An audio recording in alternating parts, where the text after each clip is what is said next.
Hello, and welcome to Reality Check. My name is Mark Pellegrino, and I'll be your host on this journey of evil. Now, is evil really a big, bad, scary monster that we should all fear? Or is it just a big, fat flop that's not worth the snot in your used Kleenex?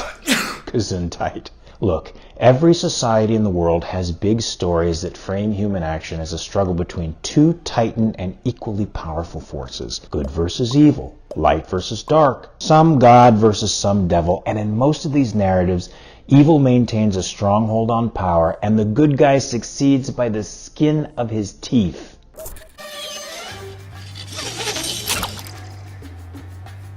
Sometimes he doesn't succeed at all. Ciao, Bella. Ooh, well, that's actually very suspenseful writing for sure, but why do we think evil is so strong? Could it be Satan? Stupid Satan. Or maybe it's because of the way we define what's good. Here's what I mean. Now, I bet if you were to ask most people whether it's better to be materialistic or spiritual, they would probably say spiritual because materialism is shallow and crass. Just ask Madonna.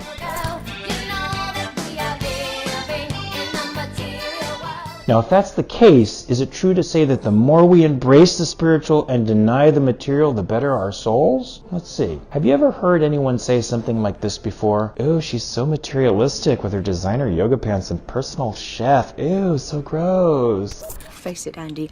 You sold your soul the day you put on that first pair of Jimmy Choos. I saw it. Chad went to the Himalayas on a silent retreat. He meditated for a year. Oh my God, that's so cool.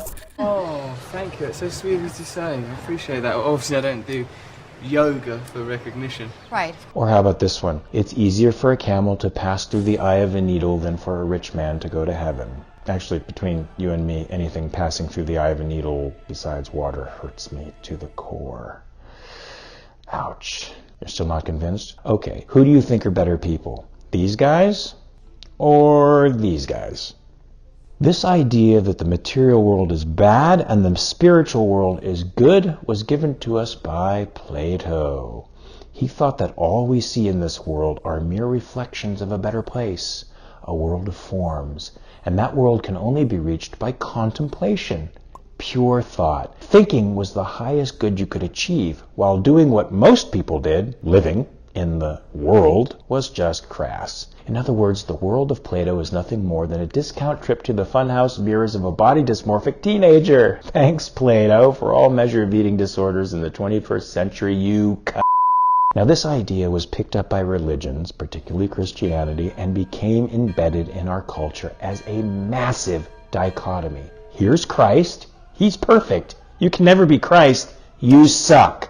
This seemingly inherent conflict between the spiritual and the material became the basic plot of many of our cultural narratives and still informs our standard for good and evil to this day. Here's the rub, though. Since we're material beings who live in the material world, and living is sort of our base responsibility, acting, thinking, and desiring are natural results of living. So it follows that making what's natural bad creates a conflict. Live and accept being bad, or be good and deny yourself the pleasures of life.